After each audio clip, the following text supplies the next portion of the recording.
me levanto de manhã, eu costumo dizer ao dia, bom dia, tenha um bom dia, não é? Para que todo dia de todos transcorra da melhor maneira possível. Bem, o nosso tema de hoje, amor à vida, deixe-me renascer. Eu coloquei aí nesse primeiro slide a figura de um dos maiores cientistas das décadas de 60, 70, Gregory Bateson. Porque eu fiquei impressionada quando vi essa figura de um cientista do porte de Gregory Bateson estar enternecido segurando uma criancinha. A doutora Marlene, que eu não me canso de referir, ela sempre buscava razões de ordem científica para combater o aborto, a eutanásia, enfim, todas as coisas que agridem a vida. Porque ela dizia, nós estamos convencidos do ponto de vista espiritual de todas as razões, mas o meio materialista, e isso sempre era o que a gente encontrava na Europa, precisa de argumentos racionais, científicos, para que possam digerir aquilo e talvez mudar de conduta, de escolha. Então, como hoje eu vou trazer várias coisas do ponto de vista científico, para justificar a nossa postura contra o aborto a favor da vida, então eu trago a figura de Gregory Bateson como metáfora dessa colocação que eu quero fazer hoje aqui para vocês.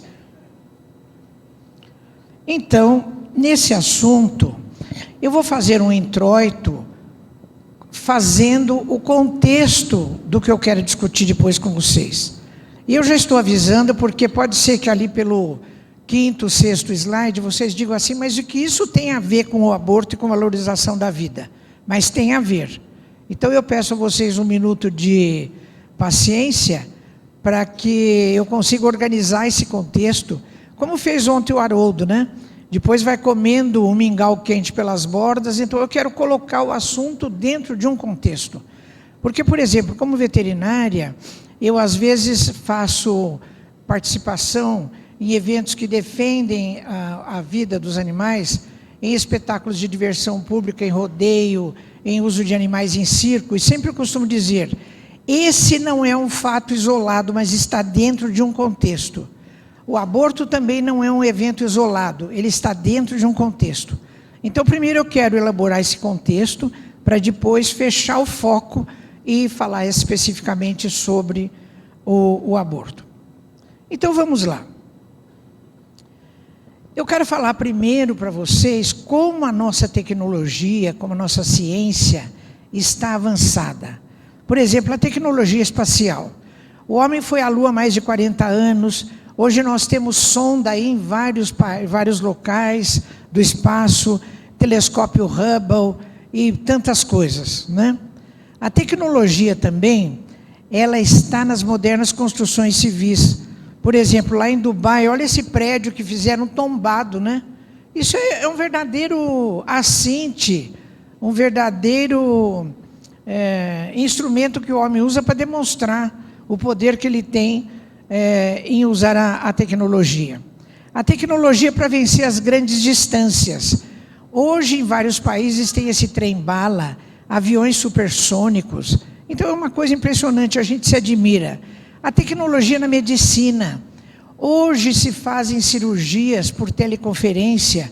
Então, um médico que seja especialista num determinado setor, esteja em outro país, através de teleconferência, ele participa da cirurgia.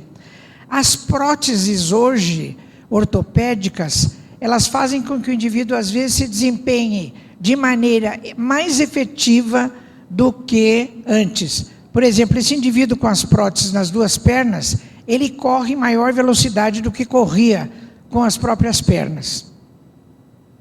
A tecnologia na comunicação. Hoje, nós estamos ligados com o mundo todo, como é o caso deste momento em que o Congresso está sendo transmitido para o mundo todo, né? Por conta da tecnologia da comunicação. Então, nós vivemos desse jeito. A tecnologia em busca das partículas subatômicas. Então, lá na Europa, o CERN, Conselho Europeu para a Pesquisa Nuclear, maior laboratório de física de partículas do mundo, localizado na fronteira franco-suíça. Então, esse CERN, o que ele fez? Lá por 2011, 2012, anunciou a descoberta de uma partícula subatômica, que é o bóson de Higgs. Então, esse bóson de Higgs, a gente começou a ver o que era, e eu acabei deduzindo uma coisa que eu quero ver se vocês concordam comigo. Eu acho que essa tal do bóson de Higgs e outras descobertas, elas vão acabar unindo a ciência atual com as informações do Espiritismo. Olha, Espiritismo, vamos citar o Livro dos Espíritos, primeira edição, 1857. Vocês querem ver? Olha, o que é o bóson de Higgs? Então a ciência diz assim: uma força invisível, conhecida pelos cientistas como campo de força de Higgs. Higgs é o nome de um cientista, de um físico. Formou-se junto de partículas associadas, os bósons de Higgs, transferindo massa para outras partículas fundamentais. Continua o texto. Se não fosse pela massa, pelo fato das partículas estarem aglutinadas e terem peso, se não fosse pela massa, todas as partículas fundamentais que compõem os átomos e os seres viajariam pelo cosmos na velocidade da luz, e o universo, como conhecemos hoje, não seria agrupado em matéria. Vocês querem ver o que tem no Livro dos Espíritos, na questão 27?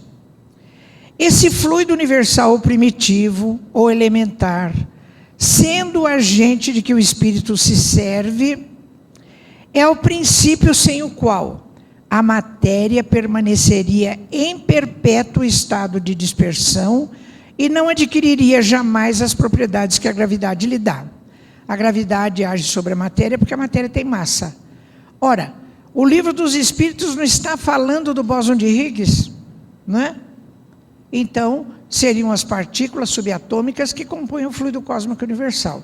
Esse é só uma curiosidade de como os avanços tecnológicos da ciência estão chegando à realidade do espírito. Isso vai acontecer e não vai demorar muito. Bem, mas vamos ver o outro lado da nossa vivência de hoje. Vivemos graves questões sociais. Ontem, ainda aqui nos bastidores, eu conversava com César a respeito dos problemas sociais graves que nós estamos vivendo em todo o planeta. Então, a fome, a miséria, o terrorismo, guerras, conflitos, a todo momento, como disse ontem o Haroldo, ou a mídia exagerando ou não exagerando, nós só temos notícias dessas desgraças. Não é verdade? Bem, a questão dos refugiados é outra questão social que hoje nos atormenta, não é? A figura desse menininho aí de 3 anos, morto na praia. Eu fiquei uma semana com essa imagem, dava vontade de ir lá e pegar ele no colo, levar para casa, pôr numa caminha quente. São questões sociais muito graves que nós estamos vivendo. Além de questões sociais, nós estamos vivendo questões morais muito graves. A questão do aborto, que nós vamos focalizar hoje mais de perto. A questão da eutanásia neonatal na Holanda. Na Holanda, no ano 2000, nasceu uma menininha de nome Ana. Ela nasceu com malformação no cérebro e na coluna vertebral. Ela tinha também fenda no palato, tinha várias malformações. Depois de um mês, os pais pediram judicialmente a eutanásia da Ana. Apesar de ter havido um questionamento social, um debate pela mídia, o juizado autorizou e a Ana foi eutanasiada pelo seu próprio médico, Dr. Eduardo Verhagen, que é o chefe do serviço de pediatria do principal hospital universitário lá da Holanda. Esse modelo dele abriu um precedente jurídico para que isso acontecesse outras vezes. Então é assim, na Holanda, e esse modelo já está contaminando outros países, como é o caso da Alemanha, nasce uma criança com algum defeito, com alguma coisa, os pais pedem judicialmente a eutanásia da criança, vão os paramédicos na sua casa e eutanasiam a criança, né? Então, diz o Dr. Verhagen, que defende esse modelo, ele fala que é um modelo de preservação da qualidade de vida, porque acaba com o sofrimento da criança. Então, ele acha que, na Holanda, deverão acontecer por ano cerca de 15 casos, e no mundo todo cerca de 600 casos. E ele chama isso de procedimento humanitário, né? Então, a eutanásia neonatal é um grave problema moral que nós atravessamos hoje. Como eu disse ontem aqui na parte das entrevistas, das perguntas, na Suíça existem clínicas de suicídio assistido. Então, como eu já comentei isso ontem, eu não vou me estender. E depois, a questão da utilização das células tronco embrionárias. No Brasil e em vários países do mundo, existem milhares de embriõezinhos congelados que foram utilizados para fertilização in vitro e que estão lá aguardando não fazer o quê? Então não se sabe se deixa lá, se doa esses embriões para casais que não têm filhos e tentam a viabilização dos embriões, ou se joga a pia abaixo. Então é um horror. Um dia eu fiz uma palestra lá em São Paulo e no intervalo, quando a gente estava tomando café, eu citei isso e alguém comentou que a sobrinha dela tinha feito um tratamento de fertilização in vitro, tinha se submetido a um tratamento hormonal, tomou uma carga hormonal absurda e ela teve na sua ovulação 22 óvulos, sendo que a gente ovula um óvulo por mês. Ela ovulou 22 óvulos. Eles coletaram esses 22 óvulos, usaram 2, e eu falei, o que fizeram com os outros 20? Ah, não sei, deve estar congelado lá. Então, a própria legislação, ela não limita o uso de óvulos. Por exemplo, se quer usar 2, então se faça algum procedimento que tenham 2 óvulos ou 1 óvulo.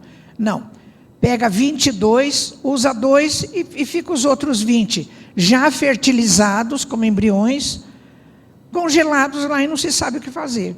Então, é um grande problema moral que nós temos o que fazer com esses embriões congelados. O pessoal materialista, utilitarista, quer usar esses embriões para retirar deles células e utilizar na eventual tratamento de algumas afecções, né? Mas para isso tem que destruir o embrião. Então, é um outro tipo de aborto. Bem, e não é de hoje que nós temos essas questões morais. Leon Denis, no seu livro Problema do Ser, do Destino e da Dor, cuja primeira edição é de 1908, ele diz assim: as instituições humanas nada ensinam a respeito do que mais precisamos saber. A ciência analisa o mundo exterior. Depois, Emmanuel, no prefácio de Obreiros da Vida Eterna, de André Luiz, cuja primeira edição é de 1946, diz assim: o homem moderno, pesquisador da estratosfera e do subsolo, esbarra ante os pórticos do sepulcro com a mesma aflição dos egípcios, gregos e romanos de épocas recuadas. Quem de nós ainda não está à beira do sepulcro, na possibilidade do desencarne, e ainda não tem os seus receios, né? E depois também um cientista, neurocientista, Steven Rose, autor do livro Cérebro Consciente, 1984, ele diz assim: alguma coisa está errada na nossa sociedade, porque o homem vai à lua, mas não consegue educar seus filhos. Então nós estamos na frente à vivência de graves problemas morais. Então, eu pergunto, qual é o nosso problema? Qual é o problema da humanidade? E eu coloco aqui uma metáfora: as galinhas da chácara do meu avô. Então, o meu avô, lá na minha cidade, ele morava numa chácara pequena, que era limitada por 2 rios. De um lado, o Rio Verde, que era maior, e do outro lado, o Rio Doce, que era menor. O Rio Doce era onde a gente nadava, tinha umas goiabeiras plantadas na beirada. Eu e os meus primos, a gente subia na goiabeira, chacoalhava lá, outros ficavam lá embaixo pegando as goiabas, e era aquela farra. Acontece que a cerca que limitava a chácara do meu avô com a outra chácara era bem baixinha. O meu avô criava galinhas que viviam por ali, e as galinhas, elas não voam altos voos, mas elas dão aquela voadinha. E elas faziam assim, tchuc, e pulavam a cerca para o outro lado. Então recomendaram ao meu avô que, para que isso não acontecesse, ele cortasse a ponta das penas de um lado só da asa, de uma asa só. Com isso, as duas asas ficavam desequilibradas e ela não conseguia nem dar aquele pequeno voo. Então, eu acho que nós estamos exatamente correspondendo a essa metáfora que eu estou mostrando para vocês. As galinhas da chácara do meu avô com as asas desequilibradas. A asa do nosso intelecto é bem desenvolvida e a asa da moral menos desenvolvida. Por isso que na nossa transcendência, na busca da nossa espiritualidade, nós, enquanto humanidade, ainda temos muita dificuldade. Bem, vamos tratar do que seja essa tal de moral aqui no nosso contexto. Vamos ao Livro dos Espíritos, questão 629. Kardec pergunta, que definição se pode dar à moral? Porque alguns diziam assim, a moral depende da geografia. Aqui tem casamento monogâmico, mas tem países em que o casamento é poligâmico. Outros diziam assim, a moral é temporal, porque agora é assim, mas antigamente era de outro jeito. A moral, no nosso contexto, ela não tem a ver nem com espaço nem com tempo. Olha o que dizem os Espíritos a respeito do conceito de moral. Livro dos Espíritos. Resposta. Moral é a regra da boa conduta e, portanto, da distinção entre o bem e o mal. O homem se conduz bem quando faz tudo tendo em vista o bem e para o bem de todos, porque então observa a lei de Deus. Toda a lei de Deus está baseada neste princípio moral. O exercício do bem e para o bem de todos. Adiantando já o meu foco sobre o aborto, eu pergunto, quando se pratica um aborto, está se praticando bem e para o bem de todos? Às vezes, de maneira equivocada, procura se livrar a mãe de uma gravidez indesejada. Então, nessa visão equivocada, a prática do aborto objetivaria o bem para essa criatura. É uma visão totalmente equivocada. Mas em relação ao feto, ao embrião, alguém perguntou para ele se ele quer ser assassinado, se ele quer ser morto, se ele quer ser descartado? Então, por princípio, da resposta da questão 629, qualquer uma dessas práticas, aborto, eutanásia, uso de células tronco embrionárias, suicídio assistido, são todas práticas que contrariam a nossa moral evangélica, porque não visam o bem e para o bem de todos. Vamos ver como a nossa doutrina valoriza o exercício da moral. Na Revista Espírita de Kardec, do ano de 1859, página 197, está escrito assim, olha. O objetivo da Sociedade Parisiense de Estudos Espíritas não é apenas a pesquisa dos princípios da ciência espírita. Ela vai mais longe. Estuda também as suas consequências morais, pois é principalmente nestas que está a sua verdadeira utilidade. Eu sou absolutamente fascinada pela estrutura da nossa doutrina espírita. É a única doutrina que tem esse alicerce tríplice. A ciência como estrutura básica de observação racional do fenômeno, do exercício da lógica. Aí você pega a informação e, como veterinário, eu vou me permitir o termo, você fica ruminando qual é o significado daquela informação. Em virtude disso, você escolhe ter esta atitude ou aquela atitude. Então, eu vou ser a favor do aborto ou contra o aborto, a favor da eutanásia ou contra a eutanásia. É o desempenho do livre-arbítrio na função moral da nossa doutrina. Então, eu acabei fazendo todo esse introito, porque o exercício do nosso livre-arbítrio é que vai decidir a nossa postura em relação ao aborto.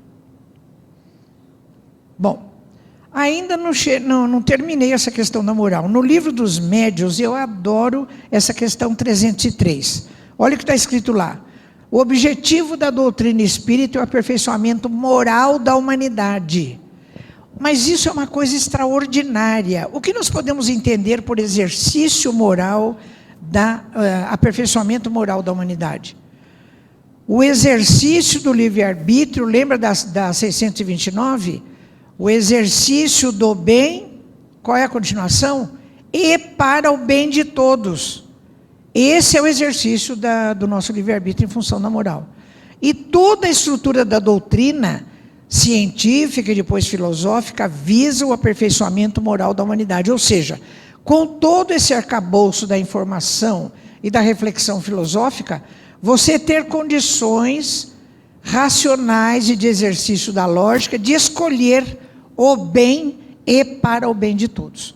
Não está feita a lição, como é que se diz? Não está feita a receita de bolo para a nossa vivência? Não é? Por isso é que eu coloquei no início o Gregory Bateson como cientista, acolhendo o bebezinho no colo, porque a ciência tem que se debruçar sobre o conhecimento e extrair dele o significado e, consequentemente, poder escolher o bem e para o bem de todos. Bem, então, outra questão do Livro dos Espíritos que eu acho muito interessante, 780A. Kardec pergunta: como o progresso intelectual pode conduzir ao progresso moral? Porque nós, de modo geral, buscamos apenas o progresso intelectual, mas é ele que vai nos conduzir ao progresso moral. Olha a resposta. Resposta: dando a compreensão do bem e do mal, pois então o homem pode escolher. Ou seja, fazer o exercício do livre-arbítrio na questão moral. Vou repetir: buscando o bem, qual é a sequência? E para o bem de todos, né? Bom, a doutora Marlene Nobre, nesse livro Clamor da Vida, que é um exercício da reflexão a favor da vida contra o aborto, ela diz assim, sobre o aborto intencional: a Segunda Guerra Mundial, que demorou 6 anos, de 39 a 45, teria matado 50 milhões de pessoas. Existem muitas referências de que por ano no mundo sejam realizados 60 milhões de abortos. Ou seja, em um ano matam-se mais criancinhas no ventre materno do que a Guerra Mundial, a Segunda Guerra Mundial matou em 6 anos. Ela coloca essa informação sob dúvida, mas eu trouxe porque eu achei uma outra referência, esse artigo, Aborto no Brasil, Mortes em Silêncio, que traz um dado bem parecido. Ele diz assim: segundo a Organização Mundial de Saúde, no mundo, 87 milhões das gestações são indesejadas por ano. E dessas gestações indesejadas, 46 a 55 milhões resultam em abortos. Então é um dado que bate com o dado anterior citado pela doutora Marlene, né? Então, por dia, segundo esse artigo, são realizados no mundo 126 mil abortos, o que corresponde a um aborto a cada 24 segundos. Eu fico me perguntando como o plano espiritual superior pode nos ajudar aqui, pobres mortais, que praticam a cada 24 segundos um aborto. Que condições vibratórias nós temos enquanto humanidade de receber auxílio do plano espiritual maior, não é? Porque é necessário que a gente tenha condições de receber todo o auxílio que nós queremos do plano espiritual superior. Isso corresponde ainda, esses 126 mil abortos por dia, corresponderiam a se executar no mesmo dia 1/4 da população brasileira, ou toda a população da Itália, da Espanha ou da Argentina. Ou seja, o problema é muito grave. Um aborto já seria um problema gravíssimo, imagina 1 a cada 24 segundos no mundo inteiro. 78% dos abortos ocorrem em países em desenvolvimento. Hoje eu não sei não, porque em todos os países chamados do primeiro mundo, Europa, Estados Unidos,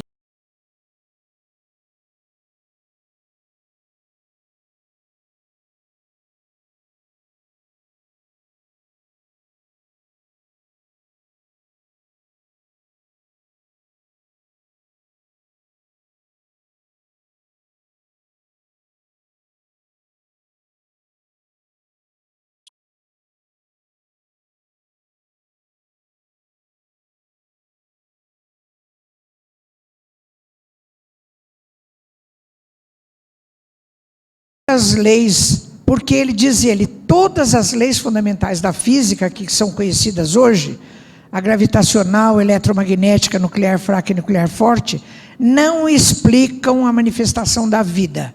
Disse ele, pelo contrário, a manifestação da vida contraria a lei da entropia, que é a segunda lei da termodinâmica.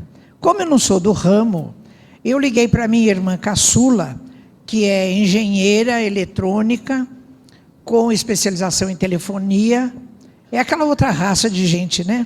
Nós que somos aqui do plano mais dos normais, então a gente fala que esse povo é de outra raça.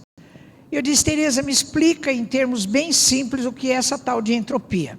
Ela me explicou e eu entendi assim. Ela me disse, olha, quando existe concentração de energia num determinado local, por exemplo, tem uma bomba, e essa bomba explode, esse quantum de energia aqui vai para lugares que têm menos energia do que tinha a bomba.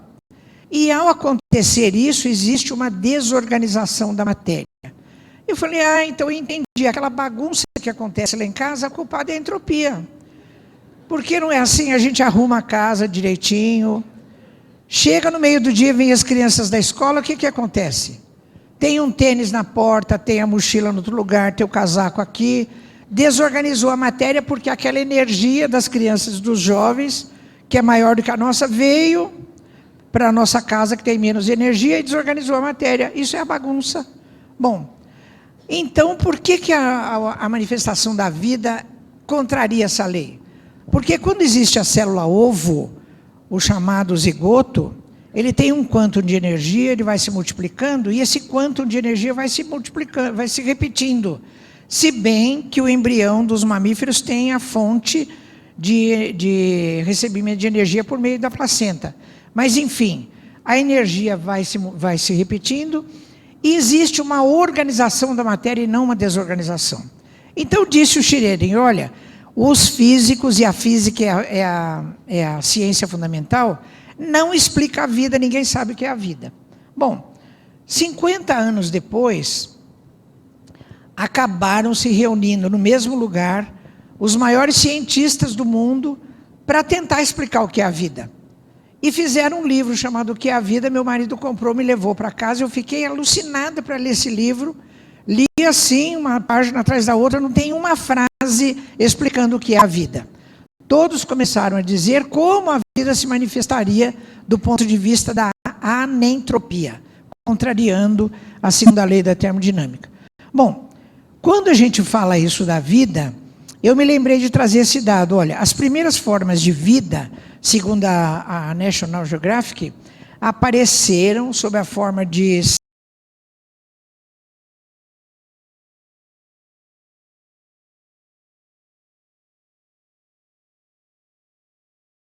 ainda na chamada biologia dos fractais, que é o seguinte, olha, na década de 70, estabeleceu-se, quem fala isso é Paul MacLean, no livro O Cérebro Trino em Evolução. Então, eles repararam, vários cientistas, que a natureza tem vários modelos que se repetem em vários organismos. Por exemplo, o modelo de árvore. Então, tem o tronco, vai se dividindo em ramos cada vez mais finos e cada vez alcançando uma amplitude maior. Esse modelo de árvore, nós temos na nossa árvore brônquica, na nossa árvore arterial e em outros lugares. Por exemplo, o modelo espiralado. Existem nos caracóis, existem vários frutos, como é o caso do fruto do pinheiro. Então, existem alguns modelos. Esse modelo de construção do nosso corpo físico em células, ele tem esse modelo aí que foi criado há 3,8 bilhões de anos. Então, é um modelo fractal. A célula, no seu modelo original, ela é ovoide, tem uma membrana, tem um gel lá dentro com uma porção de coisinhas.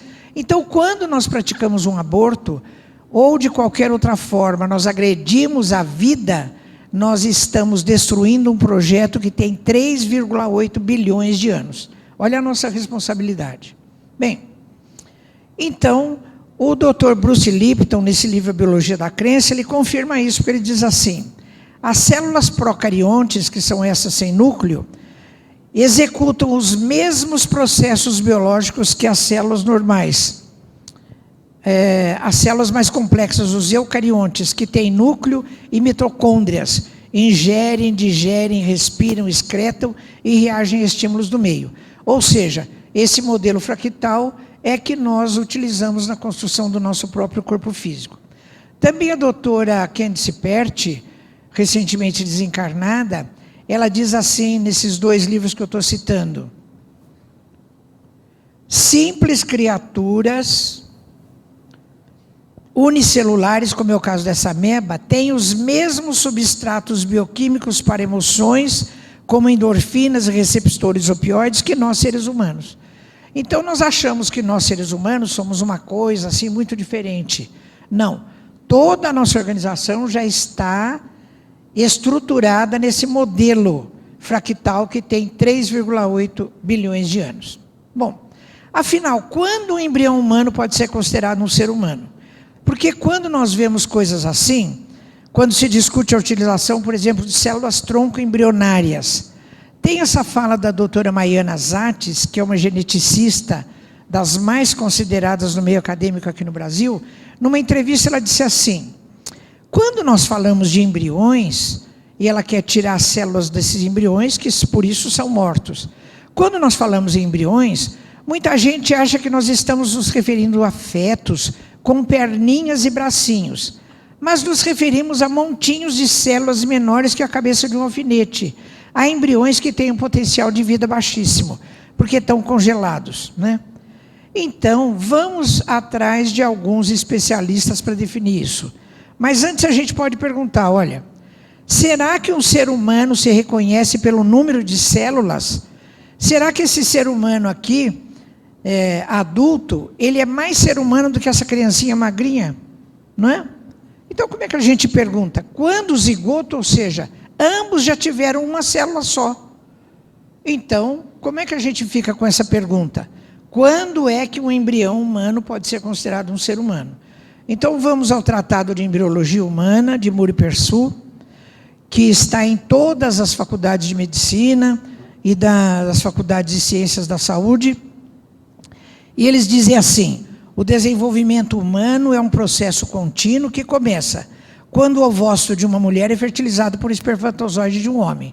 Forma-se uma célula ovo, chamada zigoto, e a partir daí vai se desenvolvendo até constituir totalmente o ser humano. Bate totalmente com o que está escrito no Livro dos Espíritos, item 344. Em que momento a alma se une ao corpo? Atrás dessa pergunta tem uma outra, porque se Kardec está perguntando a que momento a alma se une ao corpo, e a resposta, a união começa na concepção, ele já está dizendo que o corpo do ser humano é o zigoto, não é? Que é feito na concepção, a primeira célula, a célula ovo. Então, nós temos que já admitir que o ser humano é um ser humano desde o zigoto, desde a primeira célula, desde a célula ovo. Bom, então nós caímos no conceito de contínuo, como sempre referia a doutora Marlene. Esse contínuo tem que ser respeitado na vida. Zigoto, embrião, feto, criança, jovem, adulto, idoso. Em qualquer momento o ser humano é ser humano, não é? Nesse contínuo. O Schrödinger, que é aquele físico lá de Dublin, ele dizia assim: o zigoto já carrega em sua estrutura todo o padrão tetradimensional do indivíduo. É o projeto do novo ser. Eu fiquei pensando por que o Schrödinger falou em padrão tetradimensional. Porque aqui no nosso conhecimento rotineiro, a gente conhece 3 dimensões, né? Então seria tridimensional. Ele põe tetradimensional. Porque ele já considera que a vida é uma outra coisa, é um metassistema que está fora de tudo que a física conhece na organização tridimensional. Eu não estou dizendo que a ciência está a caminho da descoberta do espírito, né? Isso vai acontecer logo, logo, já está chegando. Então o zigoto, eu repito, é uma testemunha silenciosa de uma evolução de 3,8 bilhões de anos.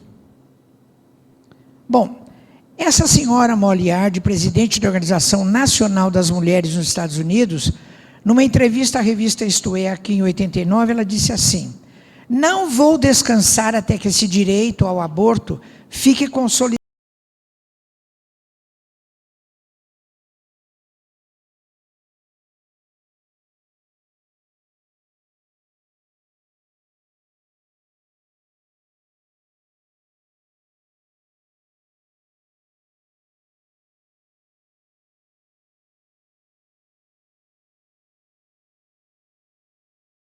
ou fala, ou refere o embrião como aquilo, nós estamos coisificando o embrião. Então o embrião não é mais um ser humano, é uma coisa. São algumas colheradas de células, é um montinho de qualquer coisa que você descarta sem a menor responsabilidade, né? Então, a doutora Marlene Nobre, que eu não canso de citar, ela sempre falava nos paradigmas vigentes na nossa sociedade, especialmente nesses dois livros, O Clamor da Vida e A Vida contra o Aborto. Ela fala na corrente utilitarista. Por exemplo, a doutora Mariana Zates, que eu acabei de citar, ela é dessa corrente utilitarista, porque ela quer utilizar, para resolver um problema agora, as células do embrião. Isso implica numa questão moral grave que é desconsiderada. A qualidade de vida é considerada antes da dignidade da vida. O conceito de pessoa não se aplica nem a embriões, nem a recém-nascidos deficientes, nem a pacientes terminais, do ponto de vista jurídico, né? Depois ela fala, a doutora Marlene, na corrente personalista. Então, essa corrente personalista, ela já impõe respeito à vida em todo o contínuo, ou seja, desde o zigoto até o indivíduo idoso.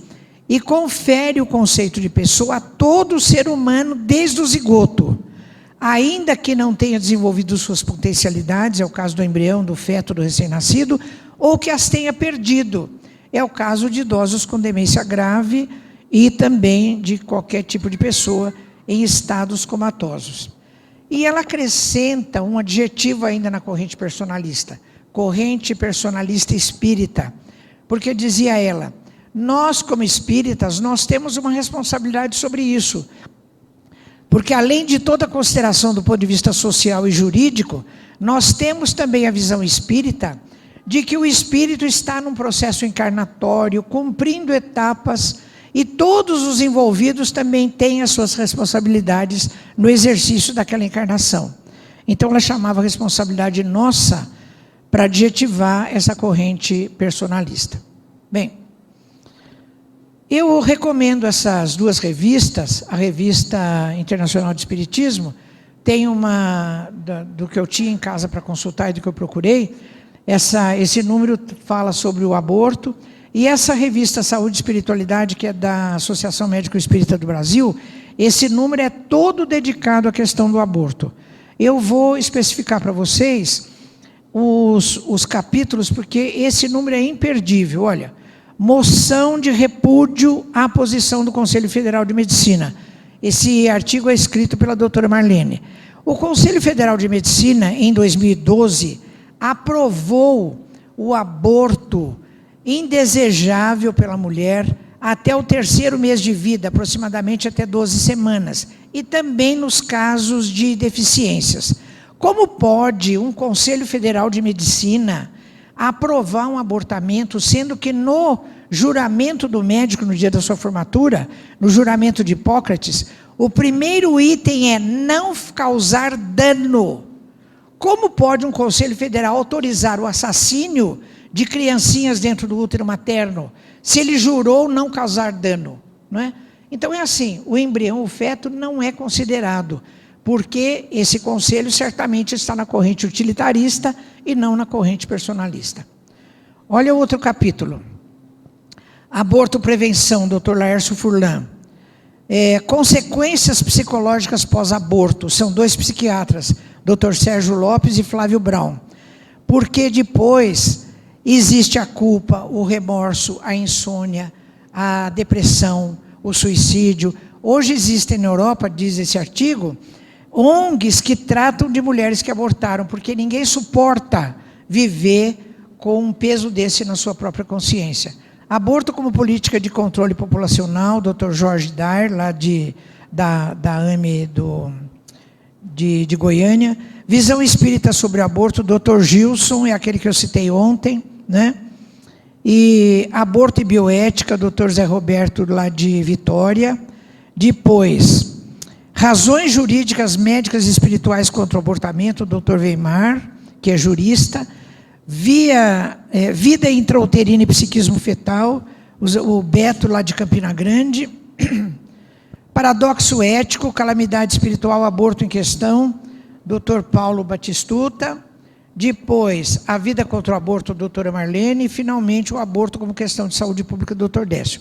Ou seja, a fina flor da Associação Médico Espírita do Brasil Internacional, tá? Cada um com um artigo nessa revista, e a consulta dela é absolutamente imperdível em relação a esse tema, e eu não tenho tempo para comentar sobre eles. A doutora Marlene, representando a ASAMES, a Federação Espírita Brasileira, com o Nestor Massotti, e a ABRAME, Associação Brasileira de Magistrados Espíritas, foram a Brasília levar documento contra o aborto a favor da vida, né? Levaram uma carta de princípios que foi extraída do Congresso da Associação Médico Espírita, o Medinesp, no ano de 2005. Ou seja, existe muita gente se manifestando e trabalhando a favor da vida. É o caso desses obstetras brasileiros também, que fizeram um manifesto na mídia, dizendo que o abortamento induzido significa a eliminação de uma pessoa biologicamente viva. Porque a maior parte do pessoal é assim. Eu recomendo também, não é da minha área falar sobre a parte jurídica, mas eu recomendo esse livro, Direito Fundamental à Vida, é do Dr. Ives Gandra da Silva Martins. Tem uma porção de gente aí, boa também, falando do ponto de vista jurídico. Na apresentação do livro ele diz assim: esse livro quer provar, científica e juridicamente, que a vida do ser humano começa na concepção, ou seja, na união do espermatozoide com o óvulo formando o zigoto. Então, essa corrente jurídica também é personalista.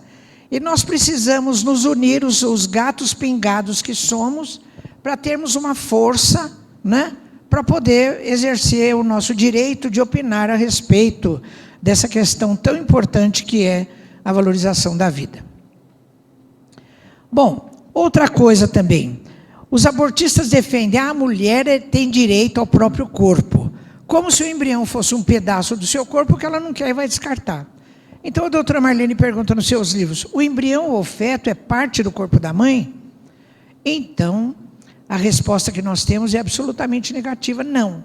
Ele tem uma individualidade, uma personalidade próprias, do ponto de vista genético, imunológico, morfológico e sensorial e psicológica. Então, eu não vou poder discriminar cada um deles, mas eu vou já para o psiquismo fetal e contar algumas coisas muito interessantes. Por exemplo, o Dr. Anthony de Casper, americano, ele propôs uma pesquisa para mulheres gestantes que 5 semanas antes da gestação contasse para o seu bebezinho que está dentro do útero materno uma história com alguns momentos de grandes emoções. Depois de nascido esse bebezinho, depois de alguns dias, eles puseram uma chupetinha na boquinha do bebezinho com um eletrodo que fazia um gráfico. E puseram também outros bebezinhos que não tinham ouvido a história ainda dentro do útero da mãe. E a conclusão do trabalho foi significativa. Os bebezinhos que já tinham ouvido a história no ventre da mãe, quando se antecipavam os momentos de grande emoção, eles aumentavam a frequência das chupadinhas da chupetinha, e o gráfico já acusava. Então, isso está demonstrando, cientificamente, que o psiquismo dos bebezinhos, particularmente a partir do 6º mês, a maior parte das pesquisas é feita a partir do 6º mês de vida intrauterina, mas certamente, desde o zigoto, como o espírito está lá, já existe psiquismo, né? Então, existem referências científicas do psiquismo fetal. A doutora Marlene também, nesse livro, A Vida contra o Aborto, ela fala dos trabalhos da doutora Alessandra Piontelli. A doutora Alessandra é psiquiatra e ela fez muitos trabalhos com gestantes, observando o ultrassom e vendo o comportamento dos bebezinhos, especialmente em gestações gemelares. E ela chegava a dizer, por exemplo, num caso em que era um menininho e uma menininha, ela percebeu que o menininho era todo quietinho, era retraído, e a menininha não, toda agitada, o tempo todo, cutucava o irmãozinho. E ela chegou a dizer para a mãe: olha, a menina vai ter um temperamento agitado, acelerado, e ele vai ter um temperamento calminho, o que depois de nascido se confirmou. Então, todo o trabalho da doutora Piontelli é muito interessante, porque ela já antevia o tipo de personalidade dos bebezinhos, analisando o comportamento deles dentro do útero da mãe. Também a doutora Marlene cita o trabalho da doutora Miriam Seger. Ela tem vários livros, um deles é Palavras para Nascer. A doutora Miriam, ela é psiquiatra de recém-nascidos. Então, quando um recém-nascido apresenta um comportamento difícil, por exemplo, bebezinhos que não querem se alimentar ou que choram o tempo todo, ela vai analisando o que está acontecendo do ponto de vista psíquico. E ela recebeu o caso de uma menininha chamada Leia. A Leia não queria se alimentar nem no peito da mãe, nem mamadeira, nem nada. Quando era forçada a se alimentar através de sonda, ela regurgitava tudo imediatamente. A doutora Miriam começou a perguntar e levantou o caso. A Leia era gêmea de uma outra menininha. Acontece que essa outra menininha tinha graves malformações. Quando começaram a fazer ultrassom, os médicos perceberam que essa bebezinha, irmãzinha da Leia, ela não iria ter a possibilidade de viver muito. Então, admitiram a possibilidade de eutanasiar a criança dentro do útero materno antes de nascer, porque aí já nascia morta. Parece assim, nascendo mortinha, mesmo que eu tenha matado a criança, tudo bem, do que nascer viva e depois ela mesma morreu ou fazer eutanásia pós-nascimento, né? Então, eutanasiaram a irmãzinha da Leia dentro do útero 15 dias antes do nascimento. Quando a bebezinha nasceu, você imagina, ela está lá dentro do útero junto com a sua irmãzinha. Mata a irmãzinha dela. O psiquismo dela já está fervendo, né?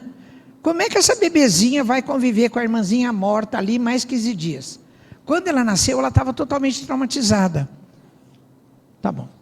Quando a bebezinha nasceu, ela estava totalmente traumatizada e não queria se alimentar. A doutora Miriam fez um trabalho de conversar com ela telepaticamente, de acariciar e de dizer muitas coisas, de induzi-la ao perdão para a mãe e tudo, até que ela conseguisse, gota a gota, voltar a se alimentar. Isso mostra, portanto, a atividade do psiquismo fetal. Então, eu recomendo esses livros da doutora Marlene, porque tem histórias fantásticas, muitas histórias mesmo. Bom, vamos mais um pouquinho, nosso tempo já está aumentando. A doutora Marlene cita nos seus livros ciladas do mapeamento genético, porque hoje é assim.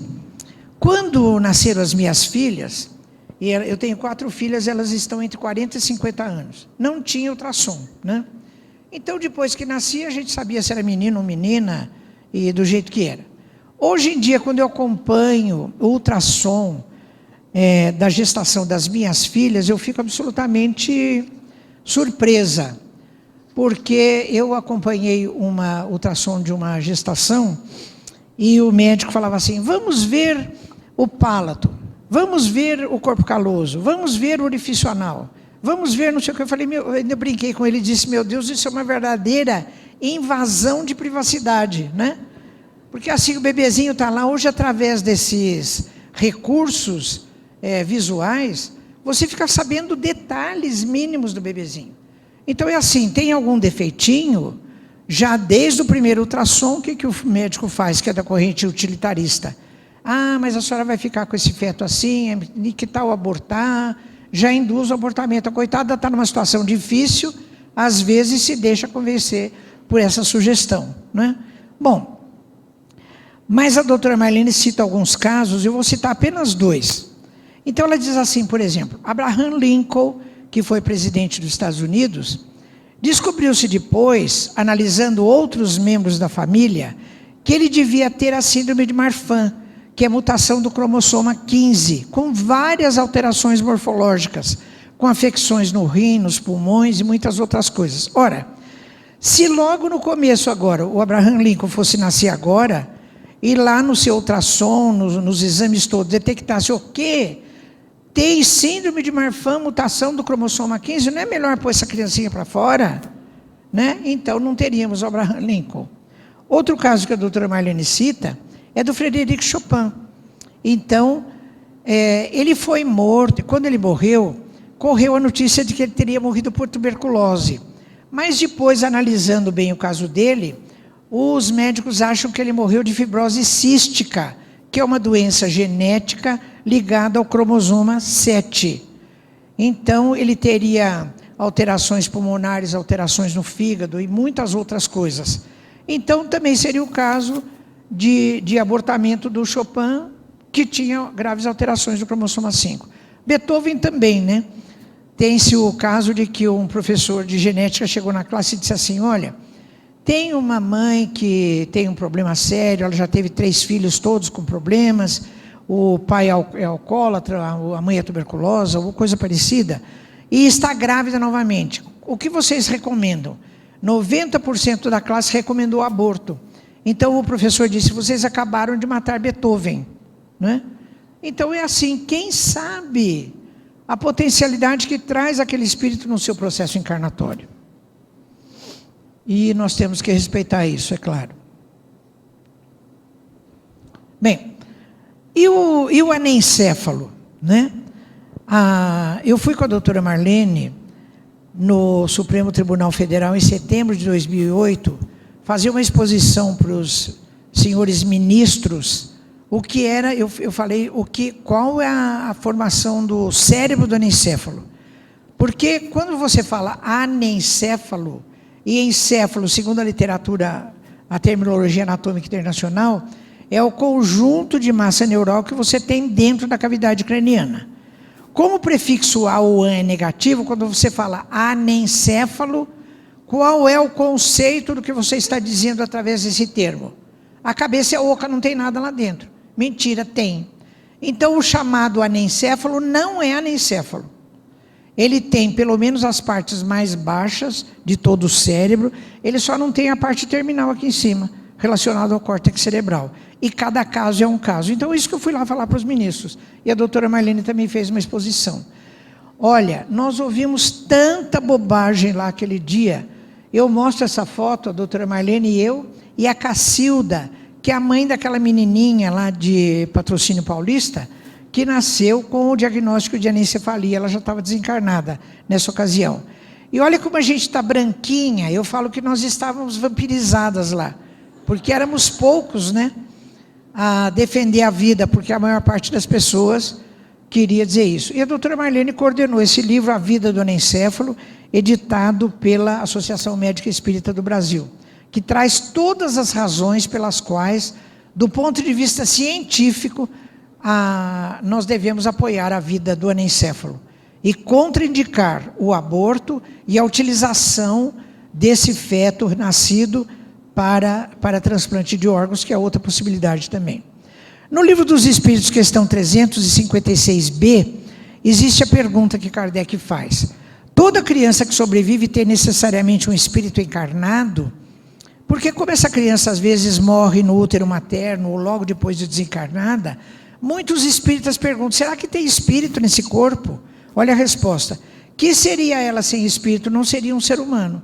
E a doutora Marlene complementa num dos exemplares da Folha Espírita: um feto que nasce sem espírito é um feto teratológico monstruoso, que não tem a configuração de um ser humano, não é?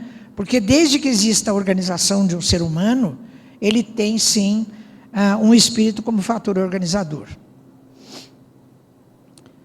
Nos casos de estupro, então tem pessoas que dizem: não, mas nos casos de estupro, né, coitada da mãe, um crime não justifica outro crime.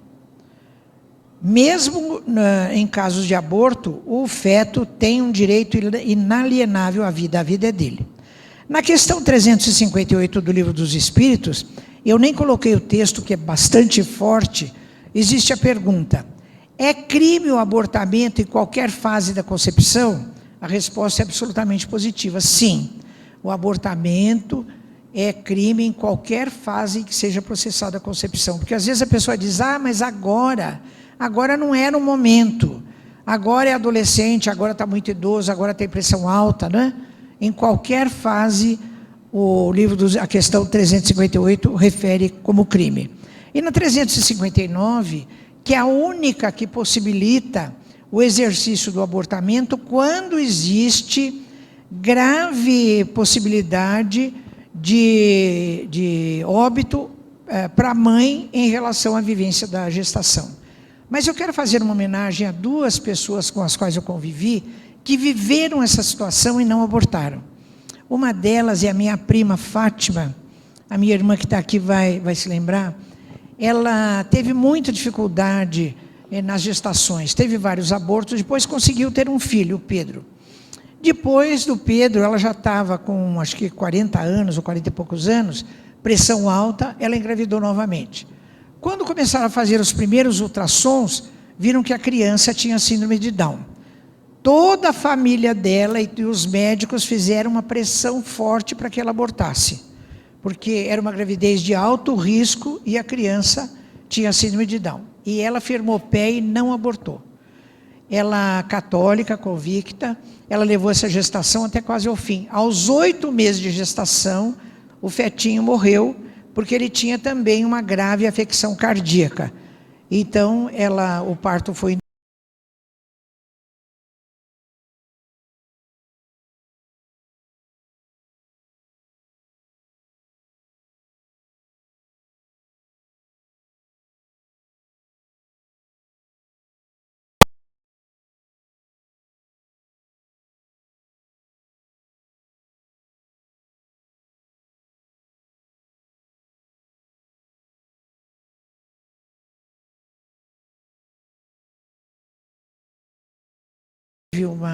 uma menina, e depois engravidou novamente na vigência do tratamento de quimioterapia.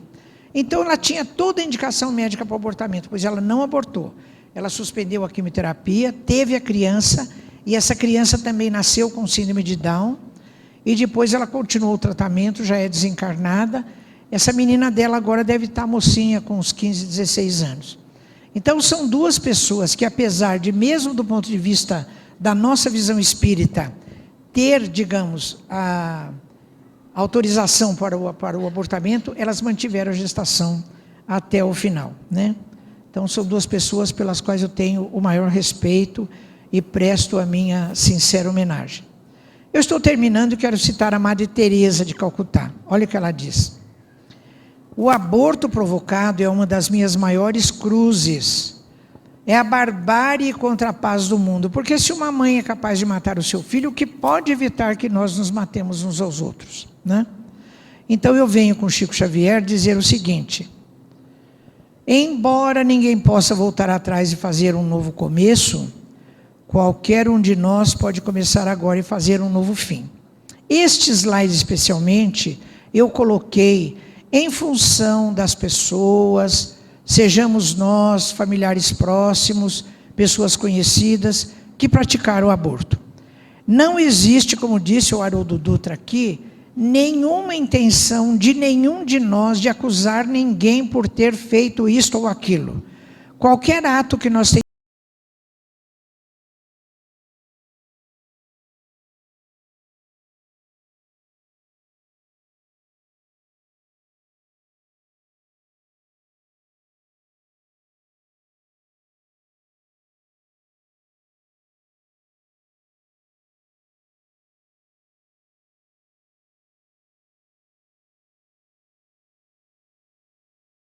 persegui, mas desde agora eu me sinto matriculado na Escola do Bem.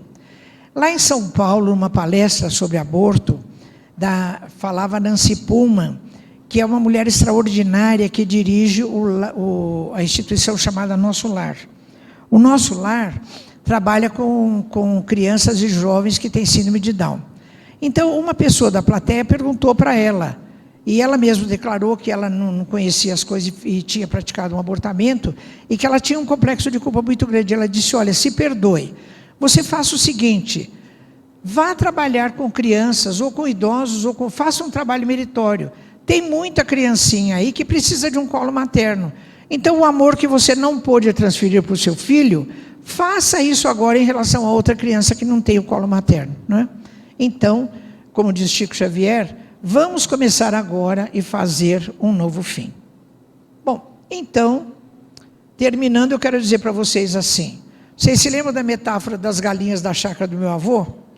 Que estavam com uma asa capengando? Olha o que eu desejo para todos nós, que a gente consiga equilibrar a asa da moralidade com a asa da intelectualidade, para que nós possamos, ao respeitar a vida, é um dos critérios principais, nós possamos ter condições de alçar os voos da nossa transcendência, da nossa espiritualidade. Pessoal, até a próxima ocasião e muito obrigada por me ouvir aqui. Um grande abraço.